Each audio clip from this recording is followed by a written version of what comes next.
আল্লাহর দিকে তাকিয়ে জুমা মুবারক না লিখে আল্লাহুম্মা সাল্লি আলা মুহাম্মদ নিজে একবার পড়ে লিখে দিয়ে দেন না, পোস্ট করে। যেই দেখুক পড়ুক, ও পড়বে, ওর উপরে রহমত নাজিল হবে, গুনাহ ক্ষমা হবে, ওর মর্যাদা বৃদ্ধি হবে। ওর যতটা গুনাহ ক্ষমা হবে, যতটা রহমত নাজিল হবে, যতটা মর্যাদা বৃদ্ধি পাবে, অতটা সেম সেম আপনার দিকেও চলে আসবে ওর ভাগ থেকে। নিজেরটাও পেলেন, ওর ভাগেরও সমান সমান পেলেন। আরেকজনে পড়লো, নিজেরটাও পেলেন, ওর ভাগেরটাও সমান সমান পেলেন। আপনি এটা লেখার পর 10 জনে বলল, আপনি পেলেন 11 বার, বাকিরা একবার একবার বলে পেল একবার একবার। আপনি একবার প্রচার করে পেলেন 11 বার। 100 জনে দেখলে আপনি পেলেন 101 বার। 1000 মানুষে দেখলে আপনি পেলেন 1001 বার। 1 লক্ষ মানুষে জানলে আপনি পেলেন 1 লক্ষ 1 বার।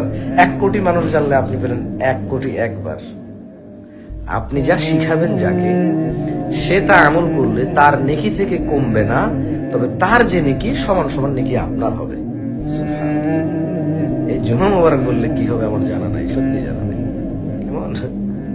আল্লাহ আমাদেরকে বুঝার তৌফিক দান করুন।